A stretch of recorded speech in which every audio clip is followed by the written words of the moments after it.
This week on the Movies and Stuff show, you can watch us in a high frame rate as we chat about young Lando, Whedon Wars, and a bunch of Halloween stuff. Oh yeah, we wish a happy birthday to our buddy Marty too. Stay tuned.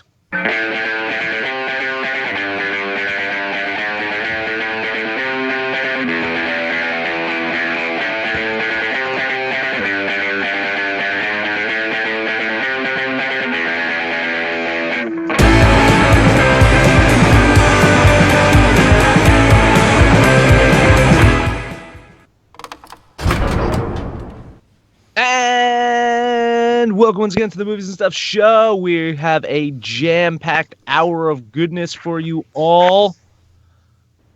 As you can see, it's not just me and Abe this week. We have two special guests, Jack and Shawn. Thank you guys for joining us. Thanks. Glad to be here. How is everyone doing on this quasi-almost week before Halloween episode special extravaganza? I'm doing great. I'm upset because I have a really cool, horrible serial killer clown mask, and thank you 2016. Now I can't wear it. Bummer.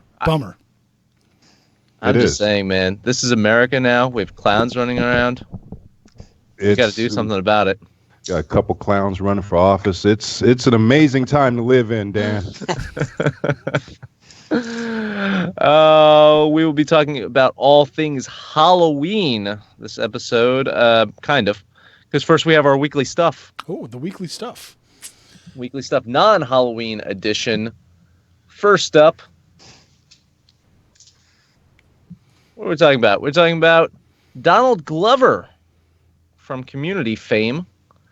He's been announced to play young Lando Calrissian in the Han Solo Star Wars spinoff. Want to know what you guys think. Shawn, we're starting with you. I guess better Donald Glover than John Glover or Danny Glover, but I don't know. Danny Glover might be pretty baller. Yeah. Young Lando. A little younger anyway. Tiny bit younger. I've seen Community a few times. I wouldn't know him to pick him out of a lineup. I think he looks the part.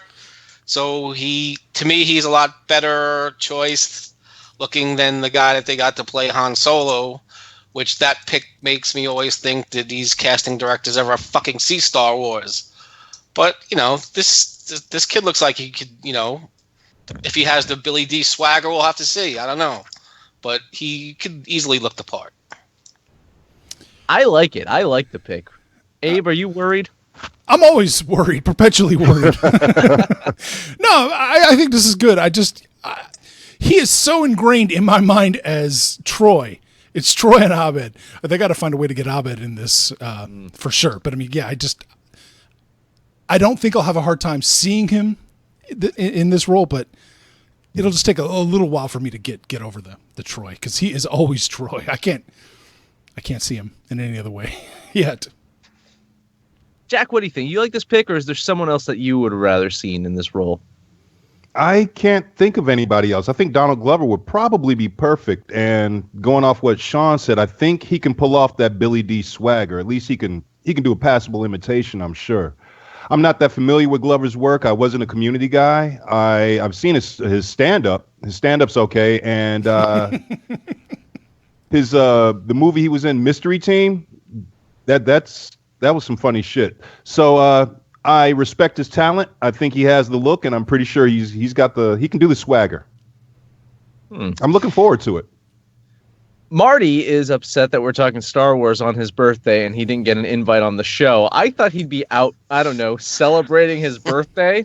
There's got to be something better to do than... I mean, I appreciate that he's watching us. I really am. We need the views. Happy birthday to Marty. He's watching us. Happy birthday, Marty. And Marty, I hope she lets you wear the Kylo Ren mask tonight, baby.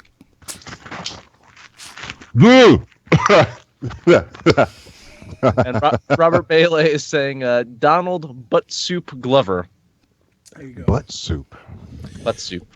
Is that a Community reference that I'm not getting, Abe? I don't get that one off the top of my head. Robert Melee is a huge Community fan. Oh, well, okay. Well, that's it right there. You know, he probably knows more than we do. Jack, you weren't pulling for Michael Jai White to get the role? of Lando Calrissian. Look, Mike can only do one role, and that's Black Dynamite. If he's not playing Black Dynamite, I don't want to have anything to do with Michael Jai White. Okay. I don't know. Does Lando do kung fu? I don't see why not. Couldn't he? Good.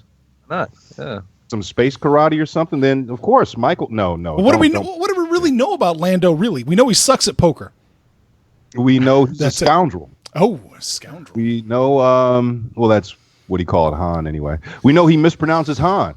He calls him Han. Han. He calls him Han. Well, to be fair, he was getting choked by Chewbacca at the time. That's true. He can fly the Millennium Falcon. Yeah, he's a hustler. Possible con man. I don't know. It's wide open. It's wide open. I'm sure he's going to be a fun character, though. Even when he was the scoundrel, he was a fun character. Alex in the chat is saying it should have been Jaden Smith.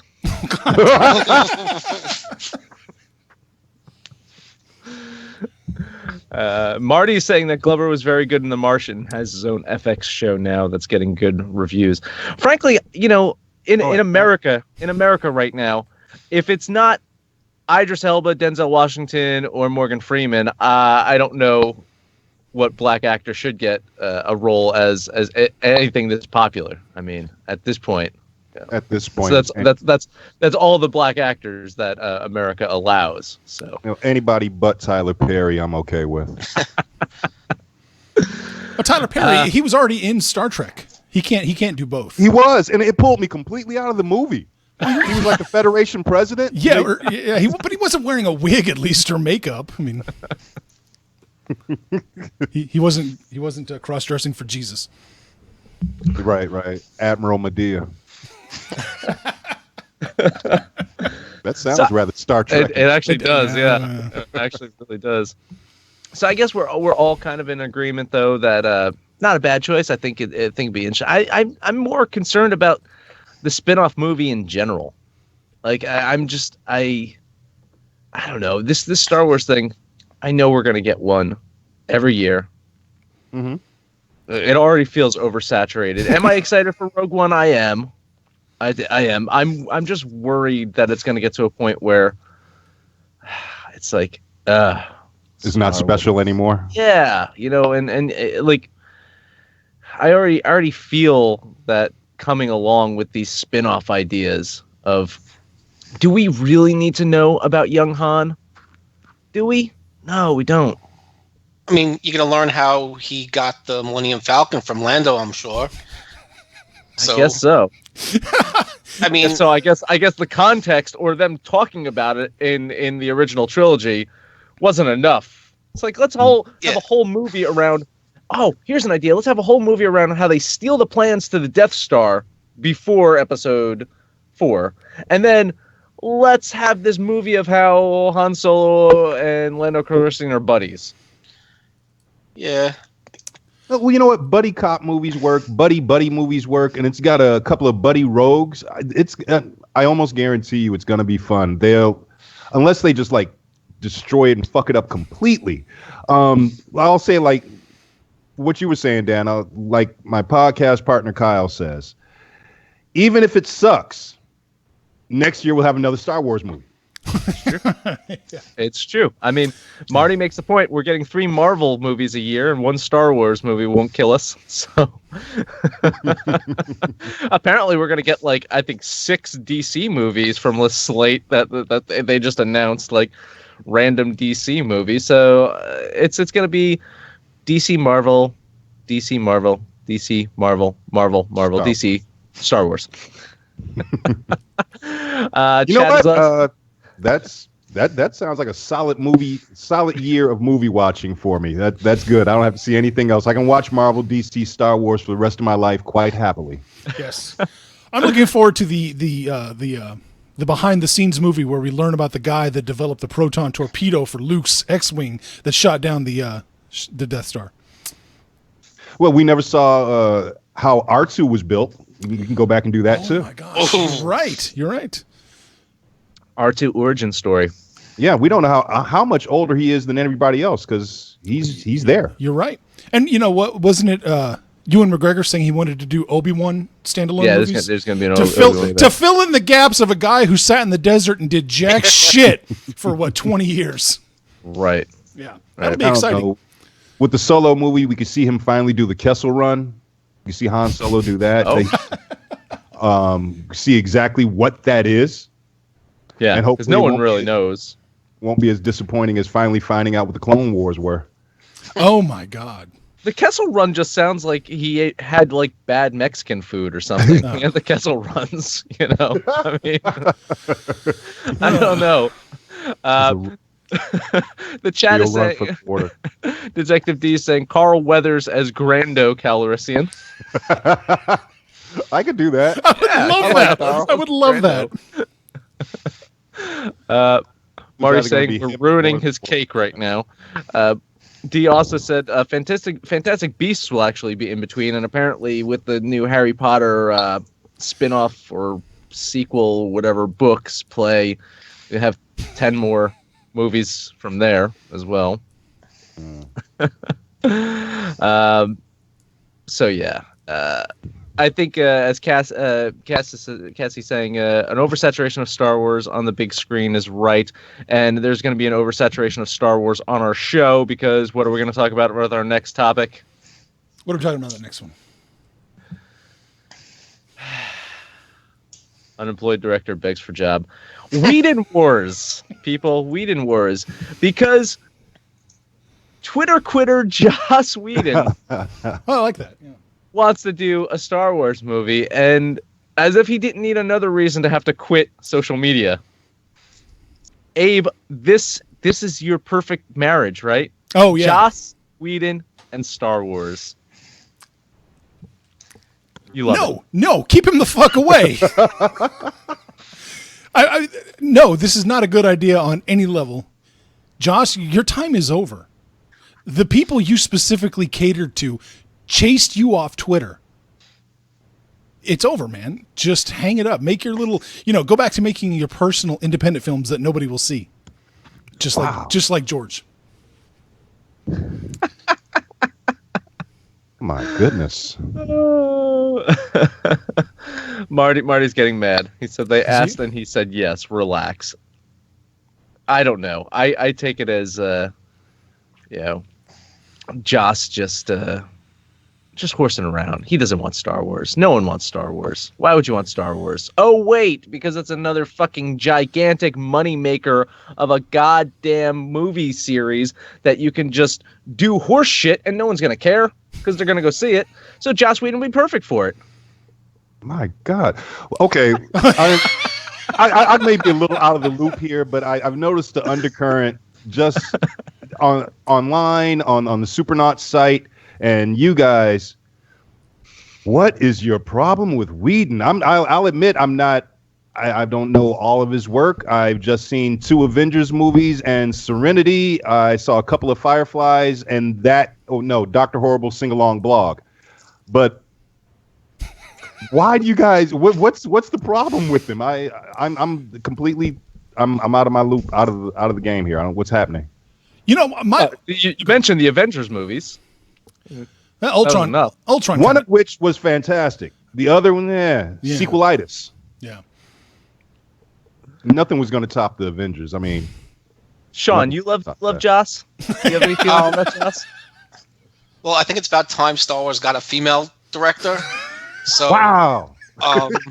Good Lord. No, I mean, Joss, like I said, I wasn't a huge fan of Buffy, the ones I saw. God. Except the Buffy movie I did like. But they changed it. Yeah, the Buffy movie. Yeah, that wasn't really his. With Christy Swanson? Well, Christy Swanson in 1992, Christy Swanson. Yeah, that's true. 1992 Pee Wee Herman. There you go.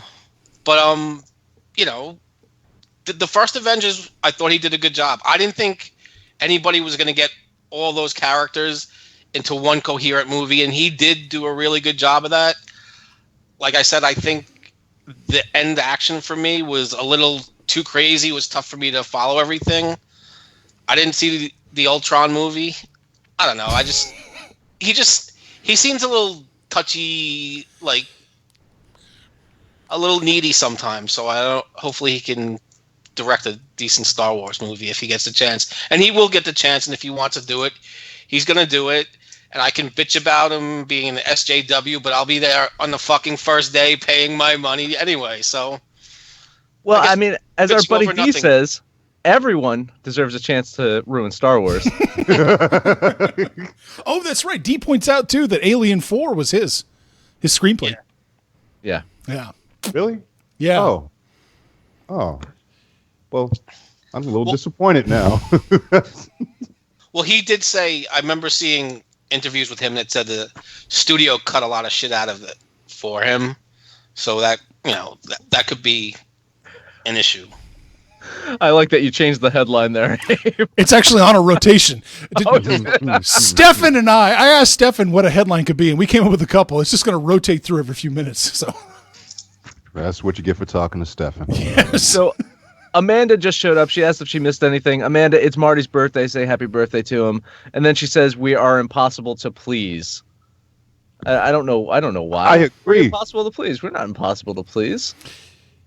Damn difficult. I was okay with Joss. I mean, when he decided that he, after watching 30 seconds of Jurassic World, it was sexist. Okay, that was a little iffy.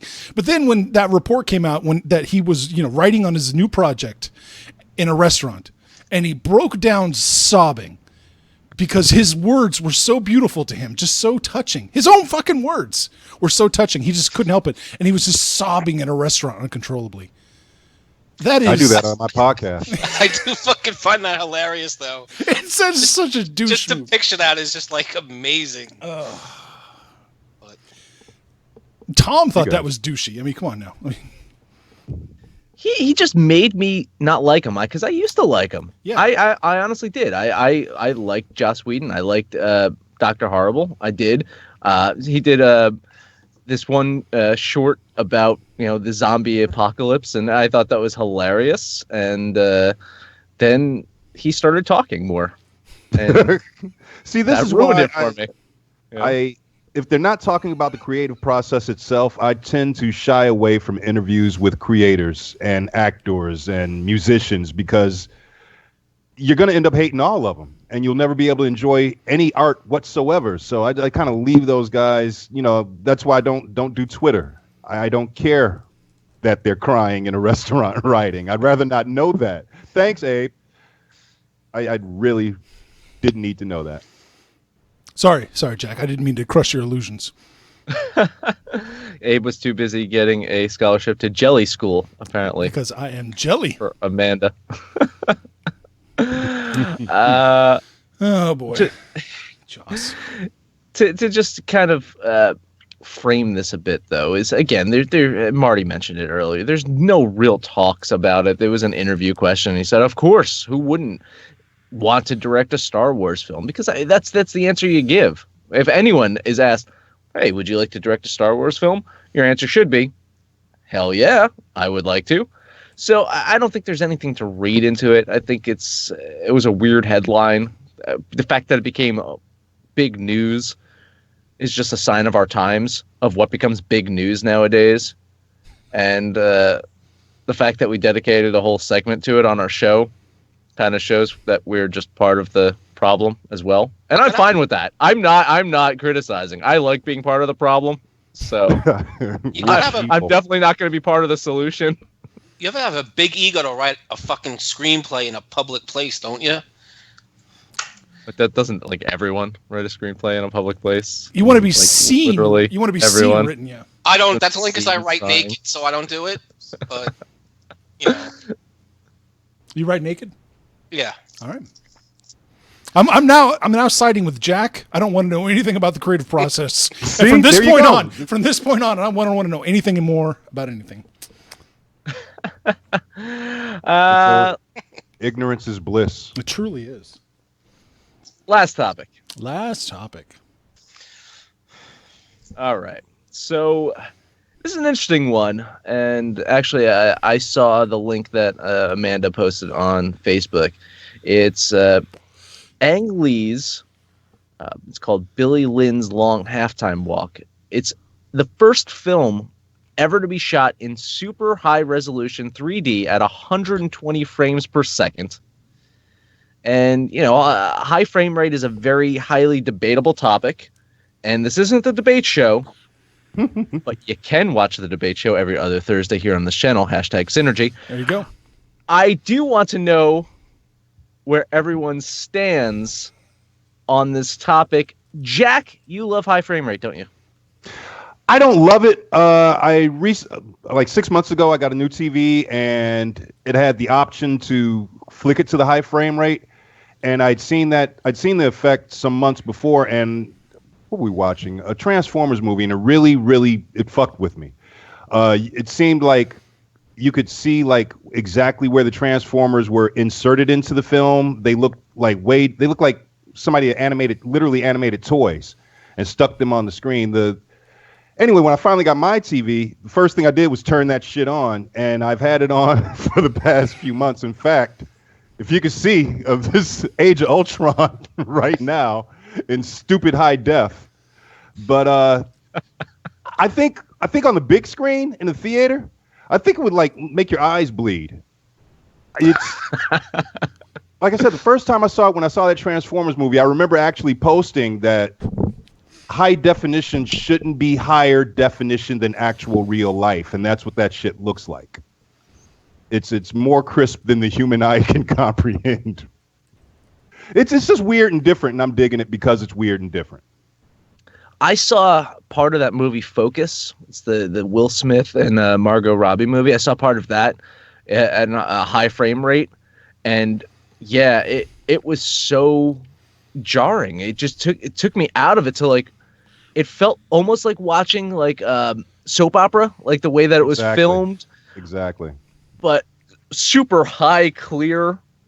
It was so bizarre. I didn't hate it, but it really took some time to like. It takes a minute to get used to it. And plus, it was that movie, so it's not. So I mean, there was that. Marty's saying that shitty product placement should always be seen in high resolution. I guess that's true. And apparently Transformers probably has a lot of shitty. Probably has a lot. Shawn, where do you stand on the high frame rate, high resolution, all that jazz? I like stuff dark and grainy, like a shitty bar. But I just got used to my high def TV. But I mean, the high frame rate that I've seen is not much, but I got the same feeling as you, like that soap opera videotape look. But I mean, I guess like anything, you'd probably get used to it and whatever. And if I would trust Ang Lee, just like I would trust Cameron to do something, because you don't think, but Ang Lee's had, The Life of Pi was pretty revolutionary. Like, oh my God, amazing. That shit blew my fucking mind. So, you gotta let the experts be experts on this one. So I would give it a go. In a way, I think Ang Lee is a criminally underrated director. I know he gets a lot of praise, but I still think he's criminally underrated. You look at his filmography, you look at his resume, pretty fucking good. Yeah. A lot of pretty movies. Yeah. Very pretty. Yeah. Very pretty. Man, wasn't Douglas Trumbull talking about this too? The high frame rate with the 3D? Yeah. Oh, yeah. No, Douglas Trumbull, when we interviewed #Synergy on this channel, he was talking about that and some of the stuff that he's doing in his theater up in Massachusetts. It's in a way, it's revolutionary. I don't know if it's for the masses, though. I just don't know if the masses are ready for it. I don't know if they'd be able to latch onto it. Like, imagine taking a Marvel film and doing this, and that's the only way that you could see it. I don't know if you would. That would probably hurt the bottom line. I don't think you would have those people seeing it multiple times, because that's where the money is made. Is these people see Marvel movies multiple times? They'll go and see it opening night, and then they'll go see another matinee, or they'll see it a couple of times, and that's how they make no money. I think they would go opening night, see it, and just be like, "What the fuck did I just see?" And then that would be it. I don't know. Yeah. I mean, I think like any tool, it's going to take people a while to catch up to how to use it right. I don't know if you have to shoot it a specific way to to not make people lose their minds. Initially, I think I'd just use it, sparingly. If I was making like a special effects movie or like a Marvel or X-Men movie and someone's seeing things like through the astral plane or whatever, that's when you stick the super high def in. That's a good idea. And then, cut it right back out, because that way, oh my God, he is seeing things on another plane because I am too, Yeah, it's really interesting, but I think that you're going to have to like slowly integrate the audience into it. Some great comments in the chat. Let's go there. Alex is saying, you know how not worth it is to splice a single frame of a penis in anything higher than 24 frames per second? I like that. I love that. Truth bombs from Shawn, I guess in regards to Ang Lee. Man, I wish I had paid attention to what you were saying, Shawn. Damn. And Robert Melee is wondering if it's really much of an improvement or just a gimmick. I mean, it's a gimmick. Yeah. It's a gimmick, but if there is a better technology out there in creating films, because I mean, a lot of people were against digital filmmaking. What's the primary way that films are being made nowadays? Mm-hmm. Digital. Yeah. I mean, once fucking David Lynch embraced digital filmmaking, it was one of those things like, huh. Well, maybe there's something to it. Yeah, with the worst digital camcorders out there, man. That movie looks like shit now.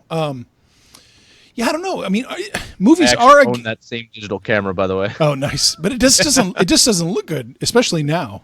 But film is for the most part, these big blockbuster movies are gimmick movies anyway at this point. Yeah, aren't they? sure. I mean, 3D, recliners, beer in the theater. Anything but actually, Internet film critics. There you go. Everything, it's all a gimmick. Yeah. All a gimmick. 24 frames per second is for old people. Just saw that. That's funny. Well, because, I mean, the kids right now, if you lock a video game at 30 frames per second on Steam, there's a riot. There's a boycott. The company has to announce. This happened with Mafia 3 a few weeks back.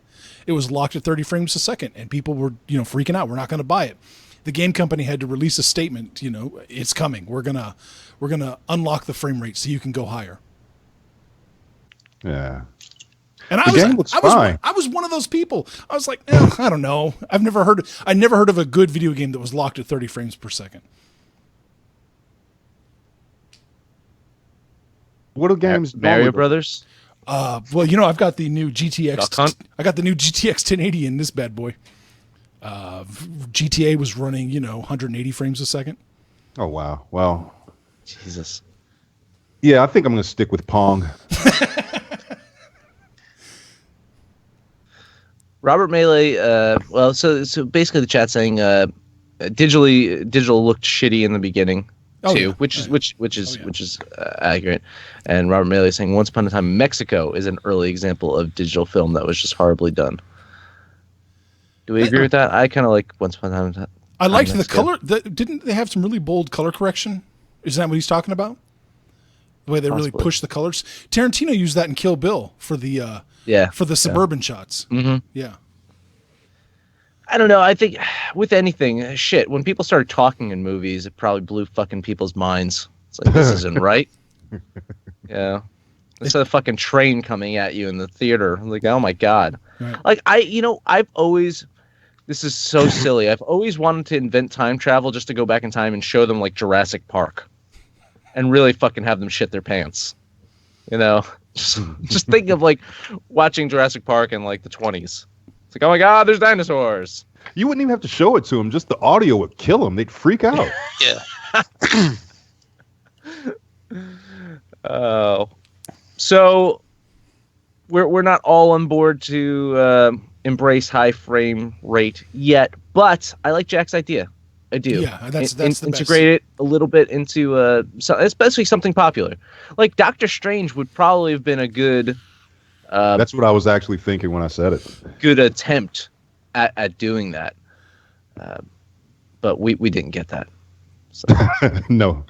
We'll be talking about Doctor Strange in a few weeks, though. We'll see how it was. Not sure. Okay. It'll be magical. We've spent half the show. It will be. Lots of magic. We've spent half the show not talking about Halloween in our Halloween special, so let's move on to Halloween talk. All right. And That's scary. whoa. Okay. Spared no expense. That was done at 31 frames per second. Yeah. You just got in just above what Just a Abe smidge. tolerates. Just a smidge over what he tolerates. If I could up convert our video, we would have done 60 frames a second on this episode, but you can't up convert Skype. True. I could barely get Skype to run. Really? I upgrade my Mac OS, and it took me 12 minutes to open Skype. And my wife wonders why I go downstairs so early to prep for a show that starts at 9.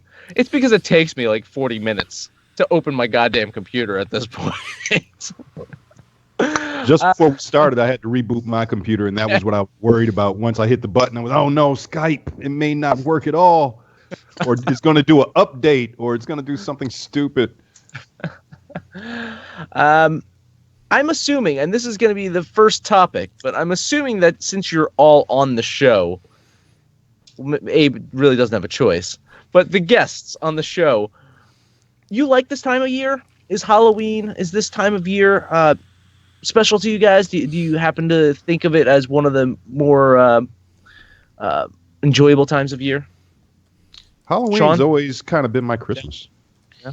I agree with Jack. Halloween's my favorite, hands down, holiday. I think it's everybody. I mean, growing up like a nerd or a geek or whatever, Halloween was that's your time of year to show your ass, to get out there and be the asshole you are in your head and anonymously. Including scary clowns. And it was a good holiday when you're a kid, but it also translates well to an adult. Whether you have kids and you go trick-or-treating, or your friends are always having some kind of Halloween party, and like Jack said, you can get to dress up like a fucking lunatic, and hopefully you go to a party and there's some hot chicks dressed as Princess Leia or Princess Aura or something like that, and and you're set to go. Let's go around the room. Abe, best Halloween costume you ever dressed as? Oh, Jesus. I did Henry Spencer once, the guy from Eraserhead. Put my hair up, wore nice. a really tight suit, and I created a baby that I could move with this hand. I could move with this hand. The head would turn with a little like hanger wire that I put in there. It was really fun. That is amazing. That is really good. Shawn, best Halloween costume. Favorite, yeah. I did myself as a decent zombie, but my favorite I went as Frank Reynolds once from That's awesome. From Always Sunny in Philadelphia. I had got the bald thing, I had the hair, and I'm pretty Frank Reynolds like as it is, so it wasn't too much of a stretch for me to play it. Did you crawl naked out of a sofa? That's all I want to know. Did you I don't randomly remember. pull a I don't pistol on remember, people? but I could have. Yeah. I very well could have. But that was a fun one for me.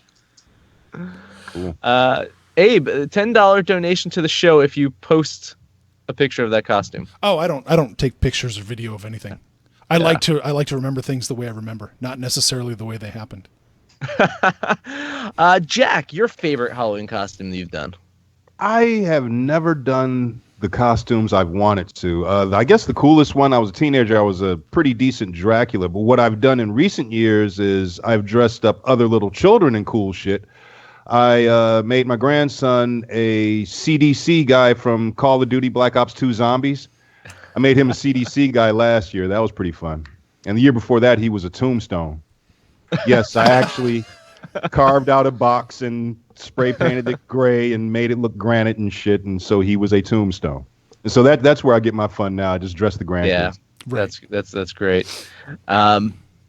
I guess I have two, and one isn't really appropriate to do anymore. But I've been an awesome Hulk Hogan.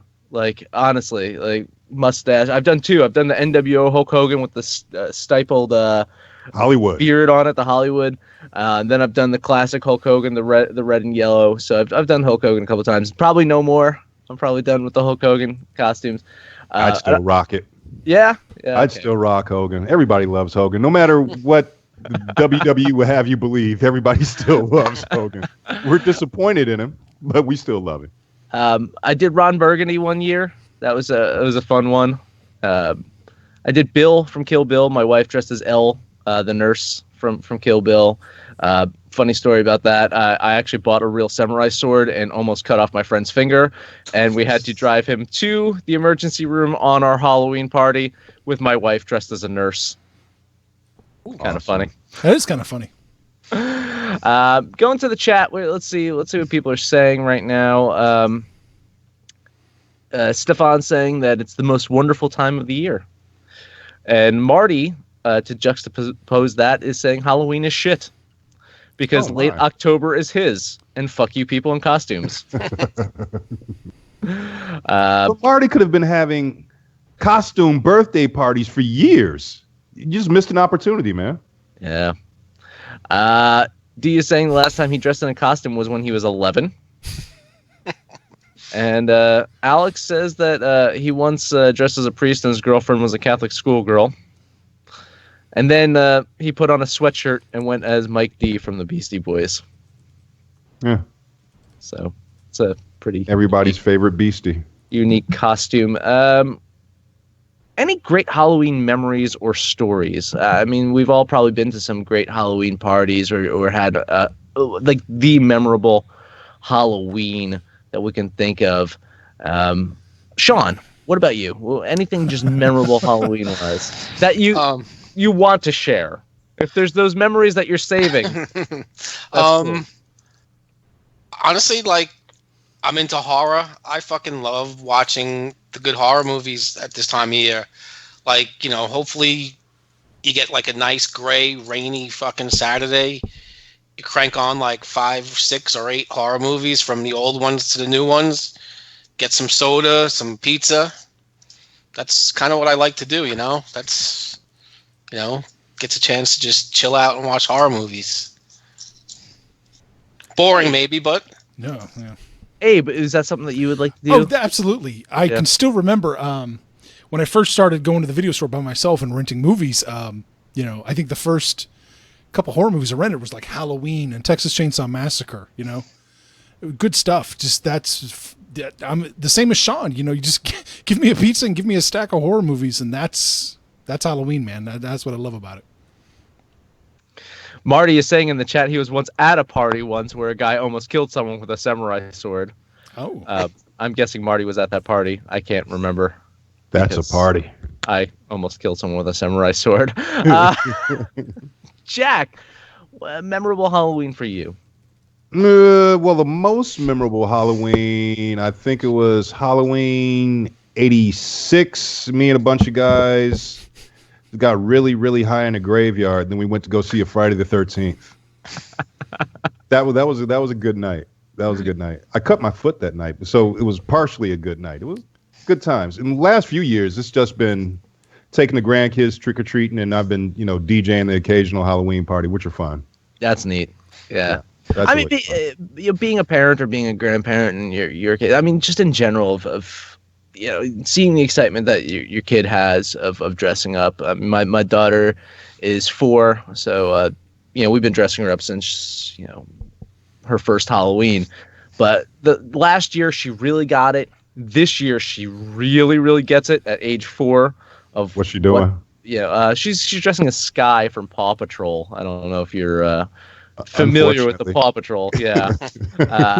Well, she's dressing as Sky. My wife is dressing as Marshall, and I'm dressing as Ryder from Paw Patrol. So those are our Halloween costumes this year. But it's really is a cool time to But I do think it transcends age. Like I think my mom on her 3rd marriage got married on Halloween, and she had a big Halloween wedding. And it was so much fun. I remember I was geez, I must have been maybe 20 at the time. I wasn't even 21 yet, and I dressed as William Wallace from Braveheart. Full kilt, the blue makeup on my face, and walking around at my mom's wedding with 2 pitchers of beer and a pitcher in each hand, and just drinking from each pitcher. And no one was going to say shit to me because I'm the son of the person getting married. No one was going to stop me. Drunk as shit, and it was a fun time. So my mom, up until she passed away, Halloween was always her time of year. She absolutely loved it. They do. Her and her husband would do trips to Salem. She was very much into for their anniversary would go to Salem around Halloween time and check things out. Pretty amazing. What are you laughing at, Abe? Oh, just I was scrolling through the chat. Yeah. The FPS, the 48 frames per second compared to the Friday the 13th Part 5 just caught me off guard. That's all. So yeah, I think. Yes. Marty makes a good point. Dan Big undressing up like guys who turned out to hate black people. That is a point, Marty. That's a very fair point. There's a theme. He's got an ongoing theme. And one guy that died from auto asphyxiation because didn't. Bill from David Carradine. Yeah. Yeah, my favorite costume, my son, about 4 or 5 years ago, because he's my son, grew up comic books and comic book movies, he became Random Boy. And he had an Iron Man mask, Hulk fists, Superman cape, Robin tunic, and Spider-Man pants. That's pretty impressive. That is random. That was lazy. That was lazy. That's what that was. I don't know. That seems like a Marvel comic in the making. Honestly, it's like, here's Random Man. We got nothing else. I'm sorry. Avengers 8, Random Man. That's gonna happen. Superhero smorgasbord right there. Costume. A little bit of everything. A little bit of everything. We briefly talked that, Shawn was talking about watching movies on Halloween time, watching horror films, Abe as well. I'm going to throw this out there. Favorite movie to watch around this time of year? It doesn't have to be the best horror film, doesn't have to be the best, but your favorite movie to watch around this time of year. Abe. Halloween, man. First one. Best one. Yeah, it's a classic. And then, of course, I get sucked into the whole franchise. I've been noticing that more and more as Halloween goes on and on. I'll do the whole franchise. Last year we did the Saw franchise. Yeah. Mm-hmm. Halloween's been another one. It's just a lot of fun. But yeah, Halloween's top of the list. And then you could turn on the audio commentary and listen to Jamie Lee Curtis say, "Oh my God, John, this is so scary," over and over and over and over again. Because it is. Yes. It's very, very scary. Stefan saying Night of the Demons, and Robert Melee says A Christmas Carol. Shawn, I think I know your answer, but why don't you state the obvious here? Yes. Which movie directed by a guy with giant glasses did you like? No, it's the 1979 Salem's Lot. Oh, and a little off book here. Wow, of course. For me, Halloween I like the supernatural aspect, and the 79 Salem's Lot. I wrote about it. Supernauts it's made like a fucking old 1930s or 40s fucking horror movie because they couldn't show anything really, and fucking Mr. Barlow scares the fuck out of me still. Wasn't that made for TV? Yep. Okay, cool. David Soul, baby. Yes. Starsky and Hutch fame. Yes. James Mason. I think I was in the 6th grade when that came out. My entire class came to school the next day talking about it, and of course my parents wouldn't let me stay up to watch it. So I still haven't seen it. I read the book. Yeah. It's kind of a faithful adaptation, but it'll still scare some people. That's a really good pick, and again, unexpected. And looking at the chat, Stefan says he always watches The Sentinel from 1977. Marty says Charlie Brown and the Great Pumpkin. My daughter just watched that for the first time and absolutely loved it. Jim Key is saying In the Mouth of Madness. Fucking great pick right there. Yeah, it's a good one. Sensational pick there. Mr. Random, what is your film choice? Return of the Living Dead. I watch it every year for Halloween. It's the dumbest. It's amazingly funny. It's a great movie. It's got its scary moments, and then they pull you right out of being scared with the most hilarious zombie you've ever seen. I love Return of the Living Dead. Nice. Well, we've got Jack on now. Can we pick his brain about horror comics? Oh no, absolutely. No, don't do that. We should. Don't do that. Well, no. I mean, other than his love of The Walking Dead, of course. I am passingly familiar with The Walking Dead. I wouldn't call it one of my favorites. I haven't really gotten into horror comics since like the mid 70s when Warren Publishing was doing the black and white Creepy and Eerie, which were kind of anthologies, short horror stories, and they were kind of based off the old EC comics that were banned like in the 50s. Those are always my favorite horror comics. Most recently, aside from Walking Dead, yeah. Not much, huh? You know what? Preacher had horror elements more so than most comics. DC does a good job with horror, I think, because their whole Vertigo line. Some of the Sandman stories, the Hellblazer stories. John Constantine, that's where that television character comes from. Constantine from the Hellblazer comics. And he's always dealing with the supernatural and the undead and demons and angels and generally pitting one against the other. But they're those are very good comics. I don't know how scary they are, but they're very good. Yeah, it's interesting. I can't really think of any horror comics that really jump to the forefront other than The Walking Dead, which for the people that still watch the show, good for you. What's wrong with you? Good for you. I told Abe after last season, I think I declared it on the show, I'm done with The Walking Dead. After the season 6, I went through 6 seasons, and I was like, I'm done with The Walking Dead. So you know what I did this Sunday? I turned it on. Of course you did. I was weak. I wanted to see. I wanted to see the conclusion of what I was supposed to see in the finale. I gave it 13 minutes. I didn't see it. I turned on Westworld. Done with The Walking Dead. Wow. I didn't even wait to see 13. I was like 13 fucking minutes. You kidding me? It's like they said they were going to resolve this cliffhanger, if you will. They were going to show me the episode ending that I was supposed to see back in February or whatever. They wait, 20 something minutes into the show is apparently when they resolved it. I'm like, I'm not waiting. Westworld, well worth it. There you go. Well worth it. You're either a very strong man or a psychopath. There's one or the other. It could be both. It could be both. I don't even watch the show, but I watched that because I wanted to see somebody get their head bashed in. And I got it. Did you like it? Yeah. Yeah, it was pretty cool. It. Yeah, watching an Asian man being killed on TV because Well, it beats all the hundreds of black guys they've been knocking off regularly. So hey. Oh well, you pretty much know. It's black guy on The Walking Dead. Not gonna last too long.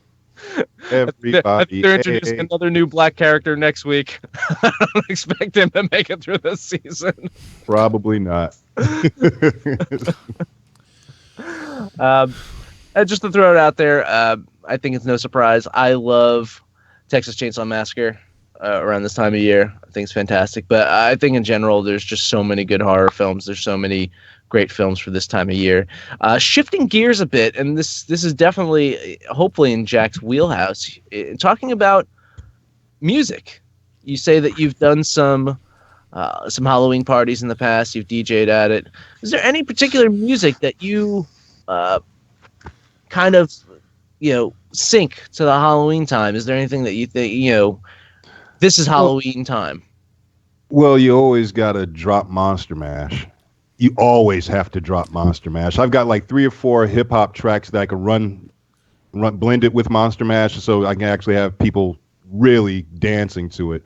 Another standby is Houdini's Haunted House of Rock. It's a old favorite, and Doug E. Fresh's Play This Only at Night, which samples the Phantasm theme.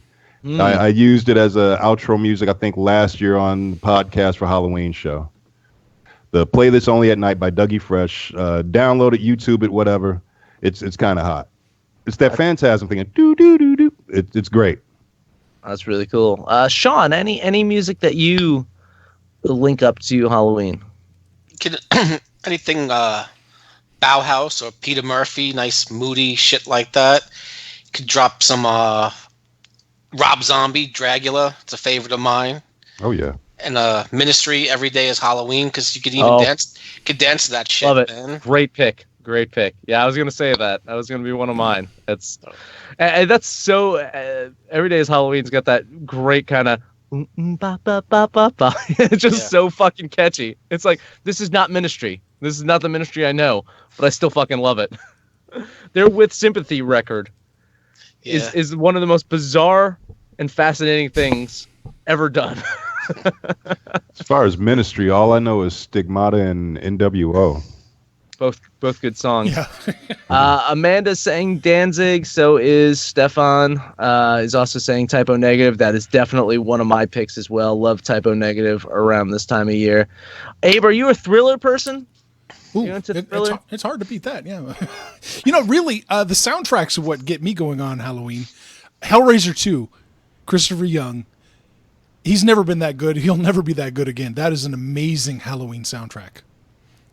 There's a guy out there named Jedediah Bishop. He edited all the Halloween themes together, and it's actually kind of interesting to listen to him, how they progress through the years too. It's kind of fun. The little theme from Nightmare on Elm Street, always the little piano. Yeah. Love that. Love that. Yeah. I've always been more of a soundtrack guy than a music person. What about the Amityville Horror from '79? That's got some creepy music. Does, yeah. Yeah, it does. Not a scary movie at all, but the music was creepy. Mm-hmm. Talking about soundtracks too is Mike Patton, from Faith No More. He's got a band, Phantomus, and they do a lot of movie scores. They cover actually scores for movies, and it's amazing, some of the stuff. And they do a lot of Halloween related cover songs of famous themes from movies, and it's definitely fascinating. Definitely check it out. Definitely love me some Typo Negative around this time of year. There's just something to it. Looking at the chat, Jim is saying Sister's Mercy. It's another one. I think there's a lot of, and I think Jim also said Nothing Beats Goth for Halloween. One of my personal favorites is probably I Put a Spell on You. Not the Marilyn Manson. I mean, the Marilyn Manson one is still really good, but I mean, the original I Put a Spell on You is. Whew, that's a great one. Some fucking evil stuff right there. It is very it puts me in the mood for this time of year. I've got a techno remix of the Munsters theme that's pretty hot. Nice. I always drop that. What about King Diamond or Merciful Fate? Oh, That shit'll scare you, actually, if you listen to it with the lights off. Until you see King Diamond is only like 4'7". He literally stands on a milk crate at his shows, so he can be the same height as his band members. It's pretty funny. But Jack, it's funny is you mentioned the Munsters, which kind of segues into our last topic, and we're going to talk about TV and horror or TV and Halloween. Favorite either TV shows or TV specials. Abe, anything stand out for you TV-wise for horror or Halloween? When I was a kid, the Charlie Brown one was always a classic. By and large, horror TV shows for the most part have left me feeling kind of, aside from Twin Peaks, which, I don't know if you can call that horror or not, but I wasn't a fan of True Blood. I wasn't a fan of Bates Motel. Penny Dreadful didn't grab me. Walking Dead sure didn't grab me. Hannibal? Well, yeah, Hannibal for the first season or two did grab me, and then it just kind of went up its own ass too far. Man, horror TV series. Not very many have ever grabbed me that I can think of. You can always fire up an old classic Twilight Zone. Mm-hmm. You did bring up the Munsters, and I would have liked to have seen where that show was going to go. NBC ordered the Mockingbird Lane pilot. It was actually I forgot about that. It was kind of interesting. I would have liked to have seen where they were going to go with that, but they never got past the pilot. What about you, Jack? Well, I'm kind of in the same boat. None of the recent stuff has really caught me. I'm still stuck in the Twilight Zone, Munsters, Addams Family era. Mhm. Addams Family is my all-time favorite. Love Addams for Family. anything. Yeah. Even the movies of Raul Julia, I thought those were pretty damn good. You know, He was for Addams. he was amazing as Gomez. He was amazing as Gomez, but Yeah. John Astin is my favorite Gomez because as great as Julia was, when you got John Astin on the screen, you could see the madness behind his eyes. he was great. I've been watching a show on Netflix, two shows on Netflix. One called Darknet, which is just a kind of anthology series of various horrible things happening to various people. And Black Mirror, which has started its third season, which I haven't started yet. But I watched the first two seasons. I thought those were very, very good. They're a little suspenseful, a little creepy, and they generally deal with technology gone wrong. So Yeah. those are fun. That's a fun one. Stefan brings up a great one. I think Tales from the Crypt. Tales from the Crypt. Well, there were a bunch of stuff like that. Before Tales, it was like, Tales from the Dark Side and Night Gallery. Night Gallery was great. And like 4 or 5 versions of The Outer Limits, weren't there? Yeah. Well, there was Freddy's like a Nightmares. Freddy's Nightmares. That's it. And then there was a Friday the 13th anthology series as well, There right? was. That was Well, shows. It wasn't an anthology. No. It was It followed the people in the antique store. yes, and they had to get possessed antiques back. Had the redhead who kept losing her accent. Yeah. Alex just brought it up in the chat. Yeah, Freddy's Nightmares and Friday the there you 13th go. series. Yeah. Stefan brings up American Horror Story. No, I love American Horror Story. I hear it's very good. I love this season is so much fun. I really like how they reinvent itself. The first couple of seasons, the first I'd say 3 were just really fucking like highs and then extreme lows. Like the Asylum was just like, man, this is really, what the fuck is going on here? And then Coven was like, this is really good. Oh, this ending sucks. But the last few seasons, each have gotten really good. Last year was Hotel. Hotel was highly entertaining. They did a lot of fun stuff with that. And this year's the Roanoke one. And I look forward to it. It's really unique of what they're doing. So American Horror Story, I do put up there. Stefan's also saying the Exorcist series is fun so far. I haven't checked that out yet. I don't know about that one. It's got Gina Davis in it. Yeah, I haven't. I wasn't even aware of that one. I really haven't seen any of it. I have a love-hate relationship with Bates Motel as well. I think that the acting holds that show together. Wasn't there a Bates Motel series in the 90s too? I don't know if it was called Bates Motel, but there's a guy playing a younger Norman. It was the guy who played Herman from Herman's Head. I don't think he's done. William Ragsdale. There was Pretty sure it was there was a him. prequel kind of show, or something, or TV movie. I think it was a TV movie. It was a I'm pretty sure it was a miniseries. show. Maybe it was a miniseries. Series, I think. Yeah. Okay, so I wasn't sure if this Bates Motel was like a rehash of that or where they were going with it. It's hard to watch if you're a big fan of Psycho because you're like, this doesn't seem quite right. Yeah, because it's a modernized, updated version of the story. So, you're used to the original taking place and when it did, and now you're seeing a modern version of it. It's a little jarring. I think the acting on the show is fine. The writing has been very, very weak until this past season. I think the writing finally caught up with the acting on the show. But for the first few seasons of it, it was just acting, and not much substance in regards to the writing or storytelling. Anything else? We have hit our hour limit mark because we started a minute late, so we can go to 10:01. Anything else? Halloween or horror related honorable mentions you want to make? Treehouse of Terror. Treehouse of Terror. Oh, there you go. Yeah, classic. That's if I don't watch The Simpsons for seasons at a time, I will watch the Treehouse of Terror, if nothing else. And this that's all I spit got some to great stuff. I mean, and with this election right now, don't blame me. I voted for Kodos. say. Shawn, any final words on the Halloween season and Halloween stuff that we've been talking about? Yeah, I actually was talking to Abe. I got into listening to the old fucking radio horror shows, like Oh wow. like you listen on 148. Some of the shit's pretty creepy. It's done in a half hour. It's your imagination. It's like kind of a creepy audio book with sound effects. Check it out. Definitely. Very cool. Abraham, Yes. any final words on the Halloween season? Not much. I'm in the mood to go watch something with Elvira in it. I wonder why. Yes. I guess that'll close out another episode of the Movies and Stuff show. Make sure to like this video, comment below, and subscribe to us. You can also follow us on Facebook and on Twitter at Movie Stuff Show. You can see the birthday boy Marty tweeting. Maybe he'll just get drunk tonight and tweet. No, he said it's a Tuesday night, and he's turning the big 3-4. So he's probably Old man. I'm not celebrating too much. We're going to be back next Tuesday. We're going to have a whole episode of just stuff.